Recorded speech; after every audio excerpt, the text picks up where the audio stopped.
Hey, you good? Good. Morning. Welcome, everybody. We have a full house today, which is nice. I will note the existence of our quorum with all 11 members. Please let the minutes reflect the names of those who are present. Does anybody have proposed changes to the draft agenda that I previously circulated? Because I do. Yep. I have one proposed change. That is under item Roman numeral 2, budget reserves. I will insert that we have a message from our county executive on the issue of budget reserves. And he will be represented here by his special assistant, Dale Tibbetts, as soon as Mr. Tibbetts can get through traffic, which should be relatively soon, he assures me. So I will add that to our agenda. Are you gonna put that first, depending on when he gets here? Yeah, I think it's depending on when he gets here, but I think I'll let the work group lead off its discussion and then let him chime in, or vice versa, either way, but till he arrives, we'll just move along. All right, so no other changes. Can I have a motion to adopt the agenda as amended? So moved. Up the agenda as amended. All right, any opposition, changes? No, hearing no opposition, we will consider the agenda adopted by unanimous consent. Draft of the minutes of our December 10th meeting were circulated a day or two ago. Anybody have any proposed changes to the minutes? Not, can I have a motion to adopt the minutes? So moved. Second, Second. hearing no opposition or changes, we will consider the agenda of our December 10th meeting adopted by unanimous consent. Okay. We have on our agenda mainly the issue of budget reserves, which we've been talking about for several months. I'm not quite sure what kind of presentation might be with the group plan, but I will just bring their attention. We did circulate a document, and I'm not sure what to call the document, but it's attachment 1 to our agenda. Published is a sort of in the form of a report from the committee, the work group, I should call it. And at the end is actually language of a proposed charter amendment. So we can start off with something like that and lead us into a discussion of that. After you give sort of your lead in, we have a representative of our county executive's office who is here to give us a message from the county executive. So I will let him come in after you kind of lead off with your presentation. Okay, well, this was a group effort. The budget subcommittee met by phone, by video conference, shortly after our last meeting. We looked at the current reserve policy. We took under consideration the presentations by the various council members, the staff, and some other considerations, and our individual research. We looked at the charter again. We've looked at the historical record with respect to the charter, in particular, section 310. We kind of made a decision at that point, about a month ago, right after the meeting, that it made sense to propose a charter amendment that would be added to section 310 concerning the reserves that the county currently has. The reserves, as most people, as everybody knows, there's a significant amount of reserves. It's, of course, the number amount doesn't concern us all that much, but it is a material amount. It does approach about $1 billion. So it is a material amount that the county is responsible for, let's say. So the question that we answered to present to the commission was that a charter amendment is appropriate, that the charter be updated to reflect the fact that there are some accounts called reserves that the county is responsible for managing, and that the charter should be updated to reflect that fact. There's other considerations, of course. The presentation by what was it, Mr. Kennedy, I believe. Like Mike cover you? Yes, Covey. A couple of months ago, was significant, and of course, the council president's presentation in June is significant. But despite all that, we still feel that the charter should be amended to reflect the fact that there are reserves and that are firmly being managed and controlled, let's say, by the council. We presented in attachment 1, and we circulated this about a month ago, the kind of pros and cons with respect to doing something like this, the charter amendment. We discussed various language that should be proposed in this charter amendment, with some thoughts about either making it very prescriptive like other counties, like, for example, Howard and Prince George's and Baltimore counties charter do discuss reserves, and the discussion in the charter for those counties is very prescriptive. I.e., it says it discusses things like how much should be in the reserves, what the authorization level, the voting level should be, and how the reserves are used to some great detail in various counties' charters. We, however, felt that for Montgomery County, because there's a long history of really well-managed reserves over the years, and the rating agencies have lauded Montgomery County's management of the reserves over the years. And in fact, the county, we need to recognize, has maintained a very high bond rating over the years, in part due to their management of the reserves. So we felt that the best language to be added to the charter would be very general and very flexible language that would allow the county council to continue to manage the reserves similarly, probably, to what they're doing now going forward.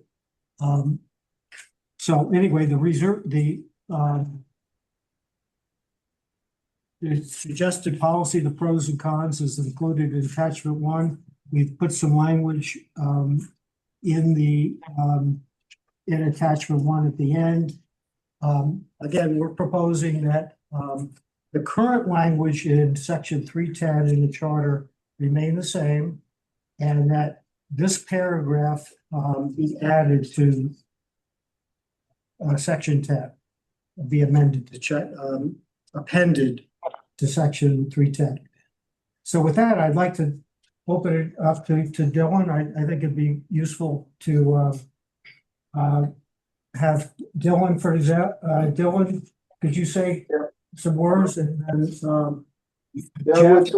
So we were very cognizant of the fact that any amendment suggestion we put forward gets voted on by the council, and the council, as represented by our guest last month, who of course is professional, but we can assume that he is fairly reflecting their attitude, did express that they weren't particularly interested in having their wrists bound by the charter, which makes a lot of sense. We don't really want the charter to be inflexible.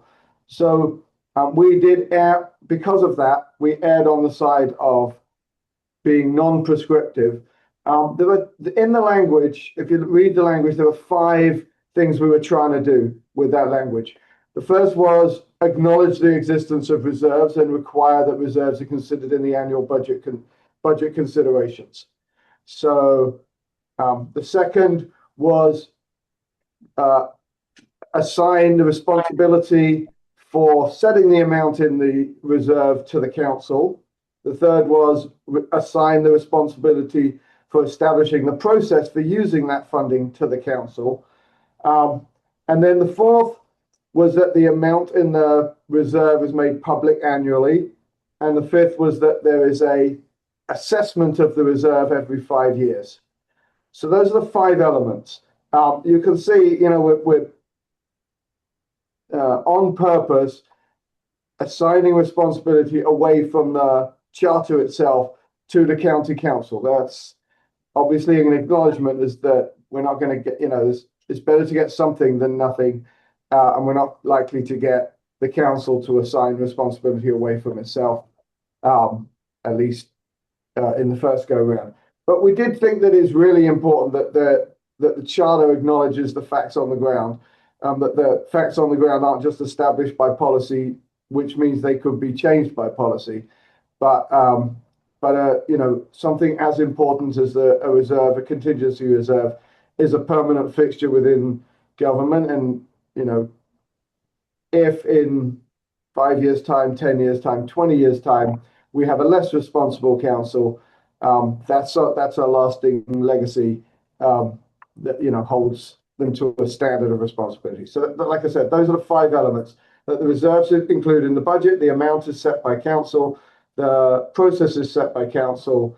That the council make that amount in the reserve public every year, and that there's an assessment of the reserve every 5 years. So that's what we're trying to do. Any questions, we'll take them. I can really those little pictures are just great. Let's see. If David is there, I want to say anything, and Jeff, both of you are on the work group, so this is your time to speak in. Dylan covered it. I'm good. Okay. And Yeah. David. I just want to point out one thing. We did not try to specify that there had to be a minimum or a maximum in the reserves. And also, we did not specify which budget should go into, whether it's the operating budget or the capital improvement plan budget.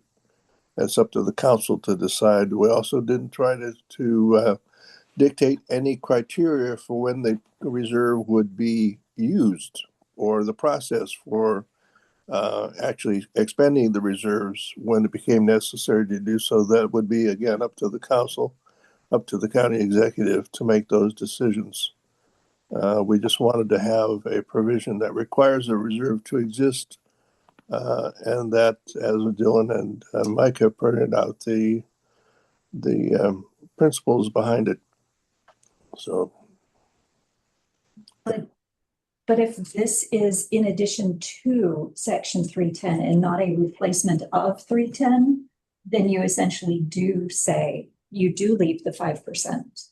Is that correct? Well, no. Section 310, if you look at the specific language, deals with the amount of money left over from paying the county's bills. In other words, there is an accounting distinction between amounts left over, and the way the way 310 talks about it now is unappropriated surplus. So there's no mention in 310 at this point about reserves. It says unappropriated surplus. So And these it's are the capped. Pardon? And Yeah. it's capped. It's capped at 3%, at 5%. So this is the amount that after the county pays all, in general, the county pays all its bills. This is the money that's left over, the quote unquote profit. And it's capped in accordance with 310. The target is 5% or less to have a profit, and then. No, I'm confused by what you say, the amount that's left over. Because if budgets are made in advance, there's. So let me see if I get that, because there's 2 ways to have a budget surplus, right? One is you just have, you bring in more money than you plan on spending, and you can't, you can project what revenues will be, but you can't always know in advance how much tax revenue, because that's based on what happens in your economy, right? And so your projections could fall short, or they could, you have an overage, right? So the surplus is you get what you get, right? Depends on what happens economically. You may end up with a surplus, but you can also plan for a surplus. There are some governments that they say they build a structural surplus into their budget. They know how much they plan to get, and they know how much they plan to spend, and they leave a surplus, right? And so I think that when you're drafting a charter, you say, look, this is where you put the surplus. This is what the surplus can be used for. But if you're one of these governments that wants to plan for a surplus, the answer is we're going to cap that at 5% because we don't want to be taxing, we don't want the people to be taxed to pay for a bunch of money that just builds up. We expect you to give that money back, or at least not put it in that surplus, right? So there's a cap on how much you can do that on a planned basis. I mean, I assume if you didn't properly budget and you had a ton of tax money you didn't anticipate, you might end up with a much larger surplus than the charter allows, but then you'd find some place to move it because it says you could put it in all kinds of other funds. Or spend And it. they only, right, the general fund should only have 5%, but there are other funds, so you would just assume you just move it to some other fund. Right, so what we're saying is that's okay. I mean, there's no reason to change that. What we're doing is we're recognizing that there are reserves, there are actually reserve accounts that have been set up, which technically are one could argue are different from the surplus. And we're suggesting that we would add language such as this paragraph where we've drafted 2-310, and then the two would work together. So you'd have this paragraph that currently exists in 310 dealing with the profit or the surplus that's left over. And then there's reserves. So it establishes the fact that the county council can set up reserves. And they could call it reserves, and it could be an RSF, the rainy day fund, and then it could be some undesignated reserve, or it could be a capital reserve. And then you have the reserve, even though you might not have a budget overrun. That, as Jim pointed out, you might have a deficit in that year, but you still have the reserve set aside in your budget to account for the circumstances that you're worried about. The other potential source of additional revenue that you didn't plan on would conceivably a government grant from the federal government, or some increase in fees and the revenue from fees from various economic activity. And there may be some additional housing built in the county that changes the overall property tax collections based on new use of new dwellings that didn't exist in the prior year. So you may have sort of unplanned additions to your income, and the idea is that you would, in essence, save that 5%, and then have to make a decision about what you do with the excess. And the way our county's current policy reads on the reserve fund is it's more of an intentional process, right? It says you shall appropriate a certain amount of money each year, right, to be put into that reserve fund. It's one of your planned expenses. We plan to put this amount of money into our reserve, and our policy says we're going to do this every year to this degree. And you could change that policy in terms of the amount you want to put in. The surplus happens, but the reserve is a planned contribution, mandatory contribution, the way it's currently written in the Montgomery County Code. So at this time, I think it would be a good time to call on Dale Tibbetts, who's Special Assistant to our County Executive, because he has come this morning prepared to give us a message from the County Executive and stating a position on this issue. And so Mr. Tibbetts will join us at the table. We will hear from him. Thank you. Welcome. I guess I can cut to the chase. The county executive does not support adding a provision to the charter for the reserves. The language that you proposed sounds very much essentially what the current practice is of the council, and whether the council sets it as a policy right now or has a charter that says set it as a policy. The council can change it either place, whether this exists or it doesn't exist. It's the way the language is written, it leaves it totally up to the council to decide what they wish to be. There's an assumption that this is a backstop for a potential irresponsible council. Well, a future irresponsible council could change what the reserves is if this were in the charter either way. And the council is not, we talk about it as a singular term, but it is actually 11 people, of which you would have to have 7 irresponsible people somehow elected, not just anybody, 7 elected officials that would do something that might be considered irresponsible. So it That would mean is, voters are irresponsible. well, and that is the assumption then that the voters have. That's a value judgment that you could make if you don't like what the council is doing or you don't like who's on the council. Yeah, Dale, look at the government that we're looking, we have a government and 360 million people vote for it. And irresponsibility is the watchword there. So the assumption that future governments will always be That's an opinion. responsible. Excuse me, that's an opinion. Some people might not share that opinion. But, okay, fair. So, the other, I mean, even if it were, quote, irresponsible, the council then gets to set what those reserves are. Currently, the point number 4, I think, in it is, we look at the reserves every year. It is part of the budget process, and so it is considered both every year and kind of indirectly looking at our capital budget through the 6-year CIP. We are forward looking to see what our capital expenses are going to be generally and anticipation. So it isn't just a 1 year, one off, at least in the capital sense, we're looking ahead 6 years in order to plan for that future. I have not been to the meetings with the rating agencies, but the rating agencies they like certainty, and I don't know how they would interpret this, but generally they like when you put a hard limit on what a government can do, that they can't be flexible in order to respond to the situation. That is not always viewed as a positive by the rating agencies, as they like if you put a cap on how much taxes, they do not like that because there isn't the flexibility in order to respond to whatever the current situation is. So, I mean, all the issues that Director Covey explained in the previous meeting, the county executive supports.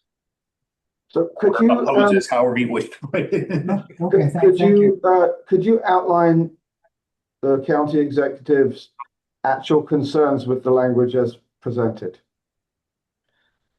Well, did he actually look at that language? He has not looked at the language. It's been described to him, but not actually looked at the language. But Dale, you didn't actually outline any concerns. You said that the county executive has concerns, but you didn't tell us what about the language he finds offensive. Because this language doesn't prescribe any caps or any rigid, so that isn't an issue. So what are the issues? We can't address the issues unless we know what they are. So what are the issues that the county exec has with this language?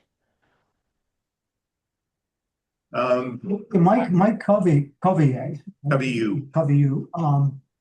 was asked at the last meeting when he gave a very good presentation and discussion. I think you were there.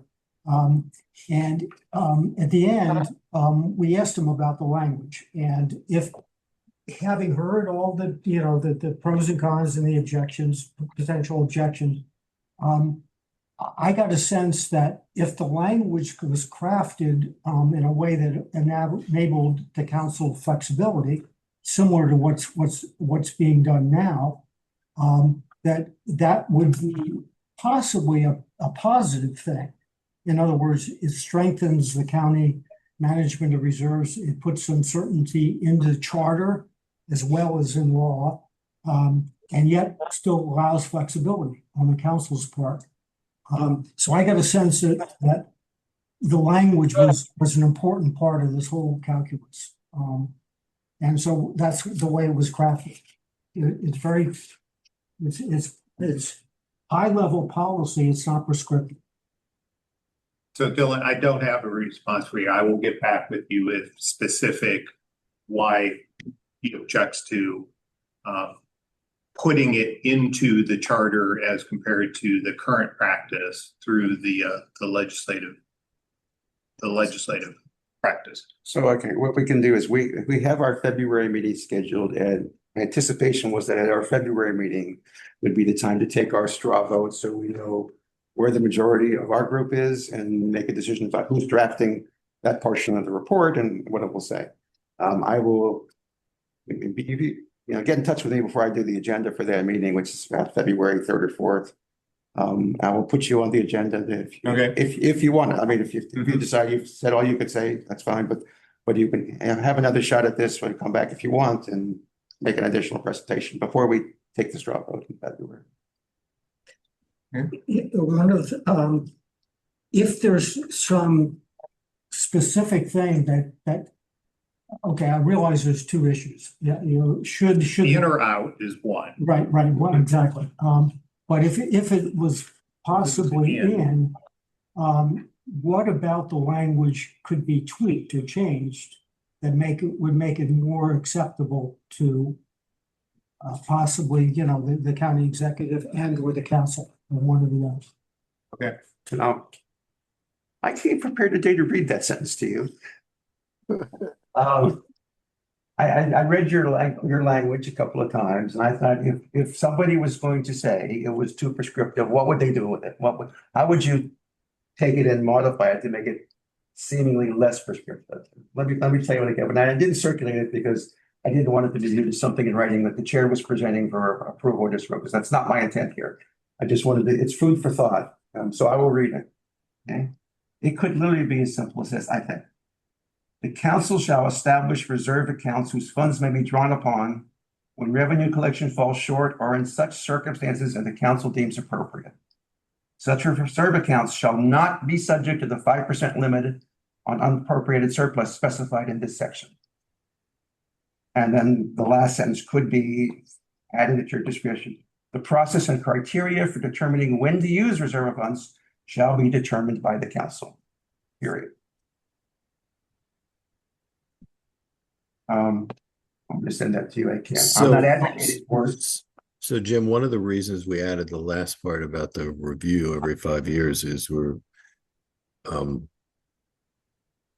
want to make sure that is part of that process. I know. I That understand review that. I happens. get it, yeah. So eliminating that is part of the meat of it. And the other thing you eliminate, Jim, is the requirement to make the amounts in the reserve fund public.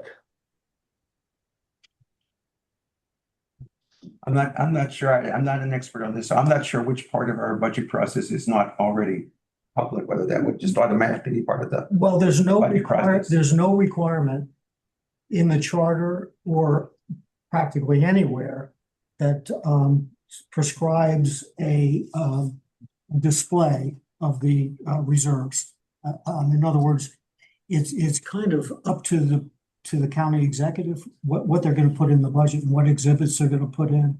And a council would I think if for example this table that shows the reserves and shows the ins and outs of the reserve, if this was not attached to the budget, then I probably the council would complain. Where is this information? But we felt it important to put into if we're going to modify the charter, we felt it important to put it in the charter that it needs to be displayed. And the accountant in this case is the county executive.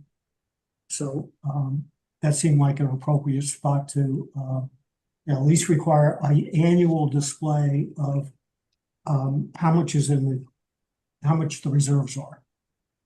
So in the budget process, when the executive proposes his budget, and just again, to reiterate, it is a recommendation by the executive. The council could totally disregard whatever the executive sends over and create their own budget because they are the final authority here. Of course, they use all of the information of the executive. But when he sends it over, there will be a line that says, with this budget, reserves are anticipated to be 11.3% or something to that effect. And the council will do their thing and gives and takes. And at the end, when they pass their budget, it will say, and we ended up with reserves of 11.6%, or again, whatever the number is. But during that debate, and we ended last year with, and then so every year we ended the year with this much in reserves. This proposed budget is anticipated to have this particular amount of reserves. So that happens every year. There is a accounting of how we ended the previous year and what we wish to have as reserves for the upcoming year. Then it's always a tension, as I think Howie has mentioned, how much do you hold that you don't put into senior food programs? How much do you hold in anticipation of, and this is not, county's not the only place this happens, goods and services and for our residents from the tax dollars collected versus holding it for responsibly holding an amount for future unanticipated necessities.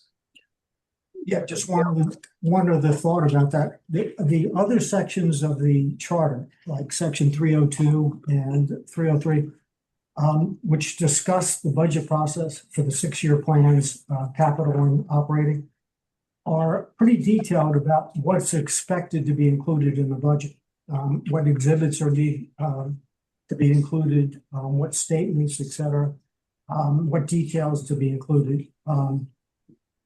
So if when you're talking about reserves, it does make sense to say something about what information should be included in the budget.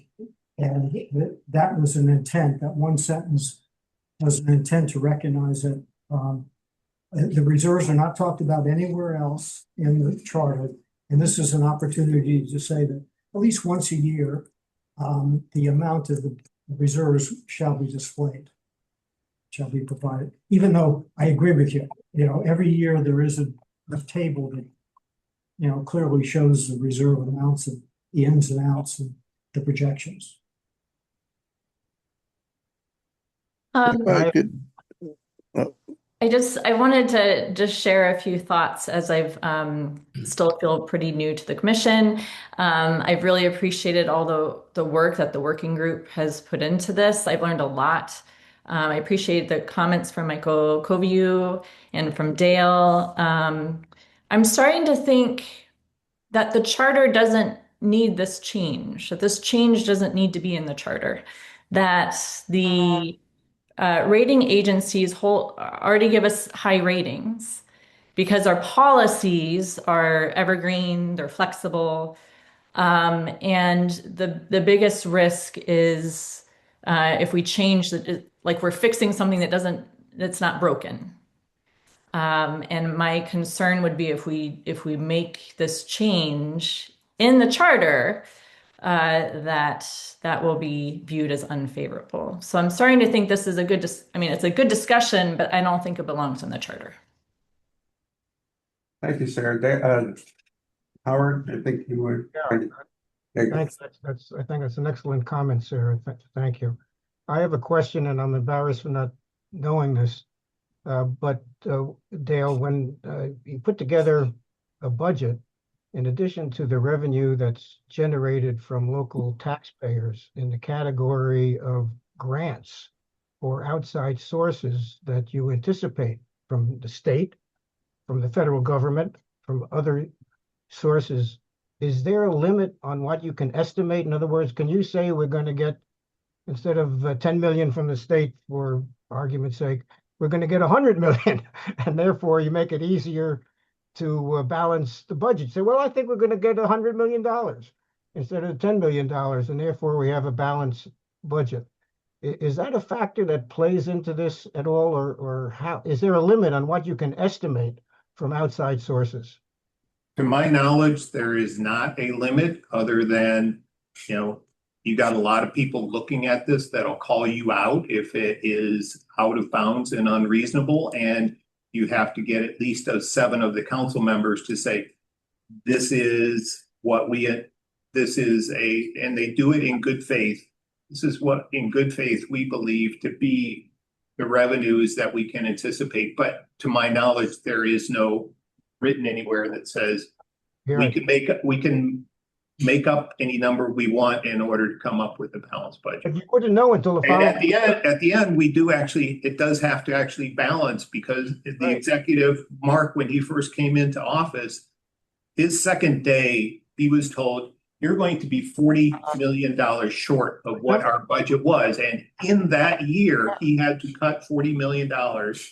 And again, in March of that year, they said, oh, and the state thinks we're going to be short another 60 million. So within that fiscal year, half of fiscal year, he had to cut $100 million. Right, So of course, we do have to end up with a balanced budget at the end. but you wouldn't know until the end of the year. And then you could say, well, I thought the state was going to give us more money, and the state should have given us more money. Why didn't they give us more money? It's their fault. See what I'm saying? And in the estimate, in other words, I think I've always thought that there might be a danger in overestimating for the sake of reaching the balanced budget requirement. I don't know. I guess that is a potential risk, but again, you have to get at least 7, if not 11 council members to be of that mind. Okay. Well, and some of them could say, well, I think the federal government should have given us more money or give us more money. They've given us so much money in the past. They should continue to do so or give us more because we deserve it. In other words, I'm trying to explore if this is really a loophole in the balanced budget requirement. I don't know. I'm not sure that we're resolving that issue with this proposal. The other thing that was of concern to me is that we have a capital budget and we have a large quantity of capital assets that the county owns, a number of buildings and certain equipment and so on, which has to be replaced, which has extended lifespans. And that last year's expenses don't necessarily give you a good idea of what you need to spend this year, that you should do an analysis, a deep analysis and we're saying 5 years here, to take a look at how the cost of a new roof, replacing a roof on the county building has changed based on the changes in the cost of building materials. Good point. And we had a big supply chain interruptions during COVID, which caused big fluctuations in the price of goods that would be used for those kinds of activities. If you have to replace an elevator in one of the county buildings, that's an expense which is not minimal, and that's something you're not normally going to put in your operating budget. It's going to be taken out of your reserves, and that you should be looking at what those cost changes are in order to be able to plan better for what your reserves should be. Again, the reserves,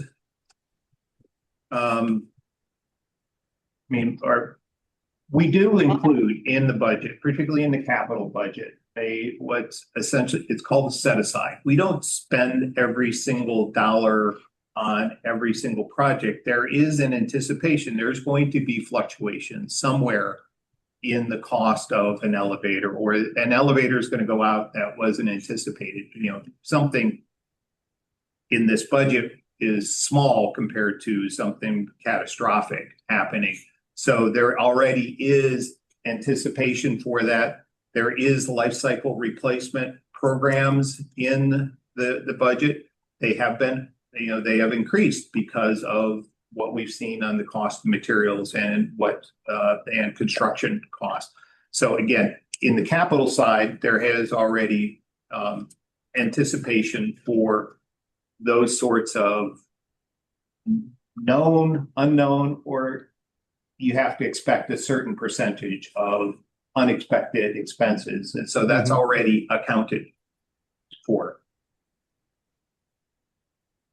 All right, I give you a practical example from back in the day. The awning that you see as you leave the the council office building to get to the garage, that was in the exact category you're talking about now. It was thought, well, we should have it because it rains, the rain falls on the people, you get wet and so on and so forth. And so X number of dollars was added to the budget for that awning that exists, and it was highly controversial at the time because it was not anticipated during the budget process. So I think that's called a rainy day fund, isn't it? right. That was very good. You set us up, Howard. I'll be here all week. Yes. I got $1 million of So let me add a point here. So we have focused a lot on from a standpoint of a constitution type document for your county. What is good government? What should be in a charter is really about what kind of good government dictates ought to be part of your organic documents. And I'm going to bring in a factor here that really doesn't have anything to do with that. And the reason is because timing is everything in life, right? And we're talking about this in January and February, and we're going to issue a report at the very end of April, and it's going to go to our council, and then the council's going to hold a hearing, presumably. And that'll be June. And it's in the time when the council has to decide whether to put a charter amendment on the ballot is in the late June, July timeframe before they recess for August, and in time for a Board of Elections to put it on a ballot, right? And by the time we get to June and July, we will know something that we don't know now. And that is whether or not we have a proposed charter amendment that's come about by petition that also deals with the budget. right. And at that time, if I were on the council and I was faced with a budget amendment that the citizens petition was putting on the ballot, and I was faced with a second budget amendment, I would have concerns that we are going to voters and we are putting two different ballot questions on the ballot about budgets. And those are topics that average voters don't have much time or opportunity to delve into. And you've got to get them to go to the polls and focus on those two questions, distinguish those two questions, and say, well, we think budget question 1 is a yes vote, and we think budget question 2 is a no vote. And you've got to get voters to understand that and vote the quote right way. And that's a tough sell, I think. I, for one, would not want to put a budget question on the ballot if we already had a budget question on the ballot to make voters' jobs more difficult.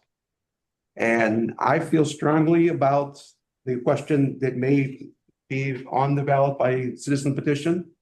And if somebody says to me, look, the one you're proposing here is going to result in an action by the council that is exactly what they already do. They have a policy. This follows that policy. Nothing is going to change. Nothing is going to. I wouldn't be anxious to put this on the ballot at a time when from voters standpoint, that's not going to change anything. This other thing could have a huge impact on this county and is intended to make changes that are very significant. And I would not want to put that in front of voters and have them confused or in any way question which one is which and why am I doing this? I wouldn't touch it. I would leave it alone and say, this isn't the right time. That's a real concern. I share that concern. So is it? So you say there may be in the future a budget amendment proposal. It is the petitions collecting signatures to put that on the ballot are already being circulated. Right. They are already being collected. Nobody knows how far along they are. They usually they have the opportunity to submit their petitions to the Board of Elections, I think as early as May, and get an early count to know how far they are from their 10,000. 10,000 is a very low bar. It's frequently met. In fact, I'm not aware of any recent ballot questions where they weren't able to meet that.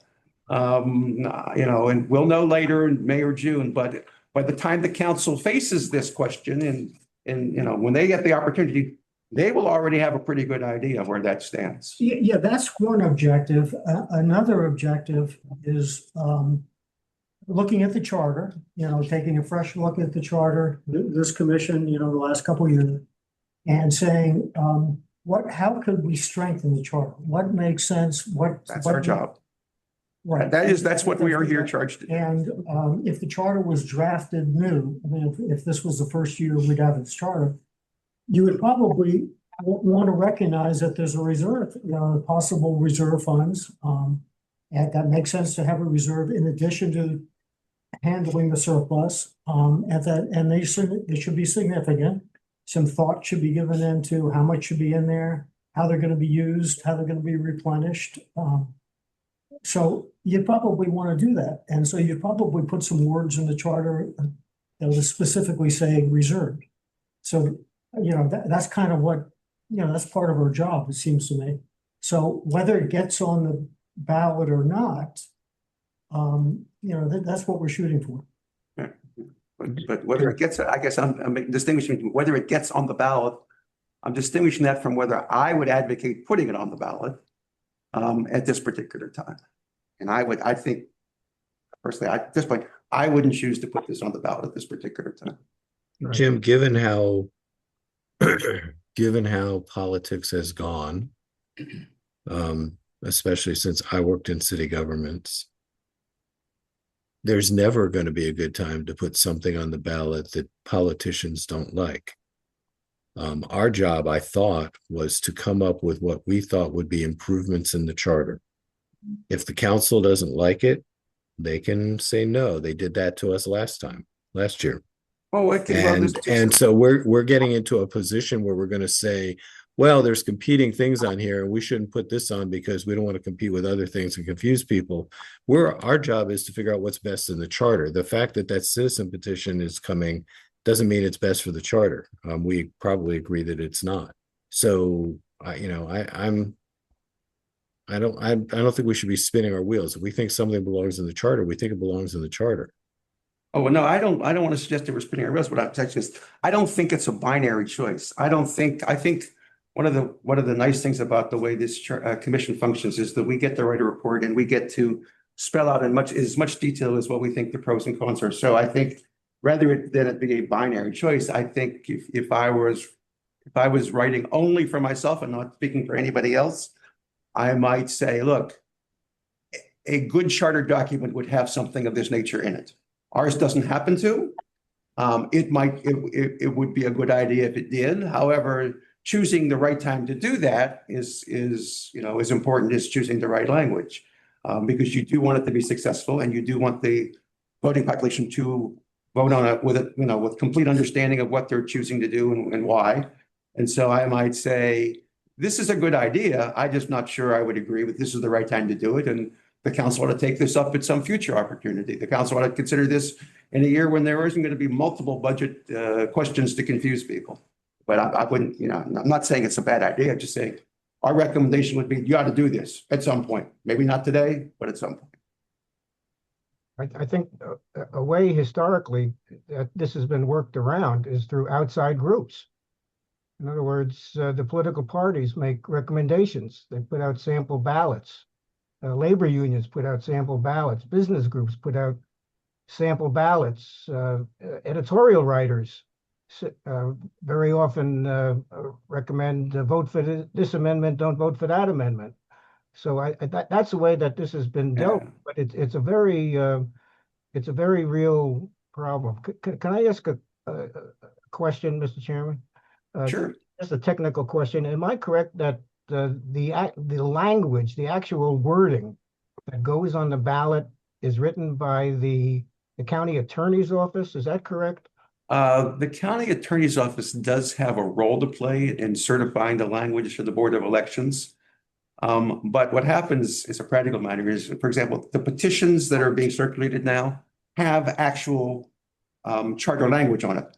But in order to get it on the ballot, that language gets cleared with the Board of Elections, and they make suggestions as to how to change it to make sure that it is legally appropriate. So in this particular case, the petitioners submitted their sample ballot language with the charter amendment language, and the Board of Elections said, we don't want to certify this. There's some flaws in it. They had some language that was confusing, could be misread. And it said, we suggest you change it to address these two concerns we have. And it was changed. They revised it, and then they got the Board of Elections approval to put it on in that fashion. And then ultimately, I think the county attorney's office has the same duty at the end of the day to make sure that the language does not, it's not about controlling the content. It's about making sure it's worded in a way that voters can clearly see what it means to do, that the language is, not confusing, not misleading.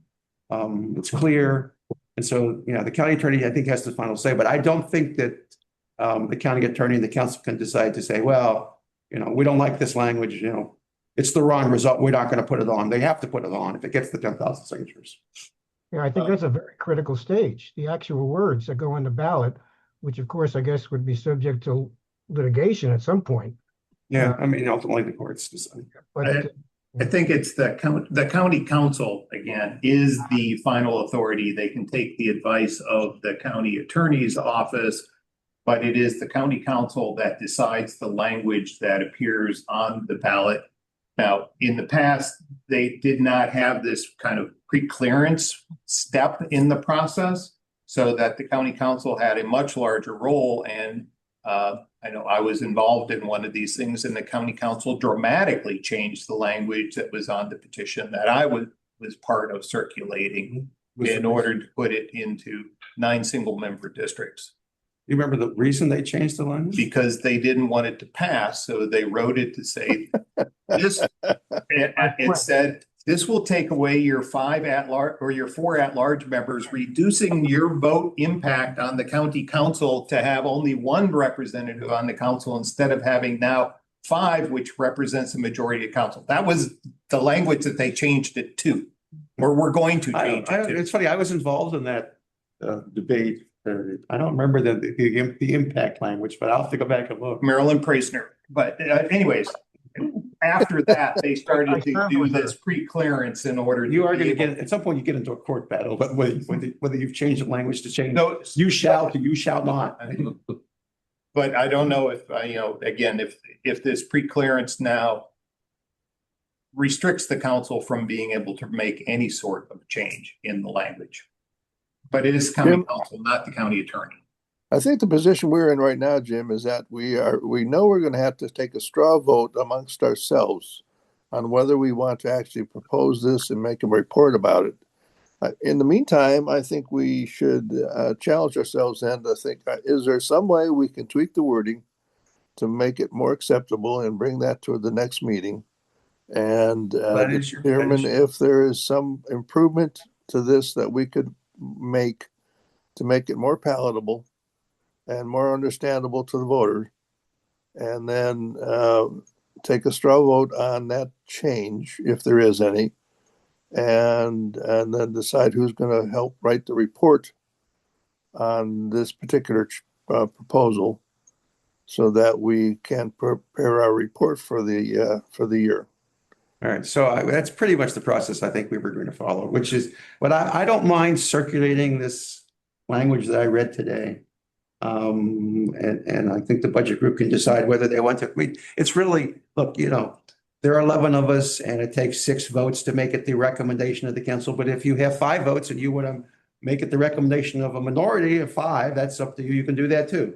Well, I would be pretty curious because we've had the views of the county executive without actually seeing any language. It was just a review of his opinion on principle. And I would appreciate it if Dale would take the language that we have so far and circulate it among the county staff, the budget office, and the executive, and get their views on whether we are way over the line or whether we have something that they could conceivably live with if the voters passed it.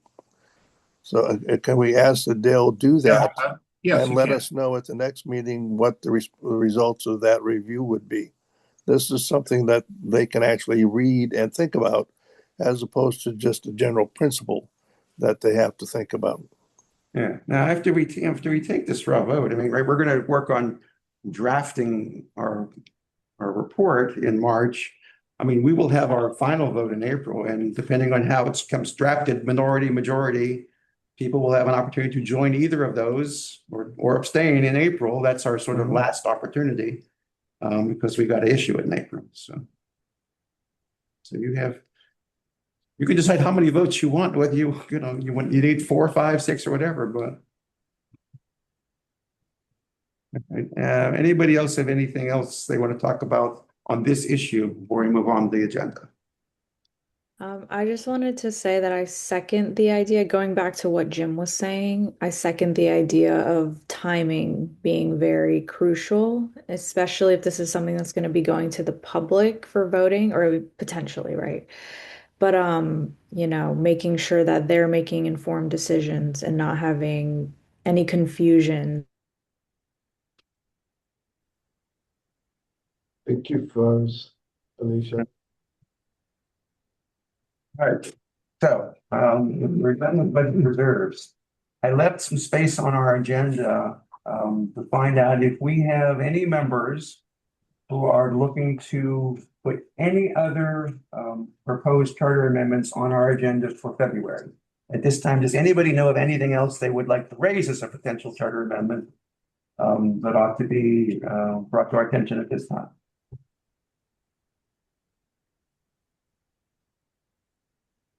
Okay, not hearing anything. If somebody does have something they do want to, I would appreciate being given a heads up by February 4th so that I can actually note it on the agenda. That won't preclude you from coming to the meeting on, I think it's February 11th. With one just out of the blue, if you wake up on the 11th and something hits you, you're entitled to do that, that's fine. It is better, I think, from the public standpoint to have it on the written agenda in advance so that people know whether they want to attend the meeting. But all right, now I will give our staff an opportunity. Is there anything you have from a staff standpoint you want to provide updates or anything on anything? Nothing particular from us. No, actually, absolutely nothing. Okay. From my end. Okay. Before we adjourn, so you'll see that we have our next meeting reminders at the bottom. There are some, like I said, there's some dates here just to keep in mind. I have not really changed the outline for going forward and the entire list of dates on our calendar, so where we're headed and by what dates. That's pretty much the same as it was last month, but I'm going to continue to leave that there each month so people can find it.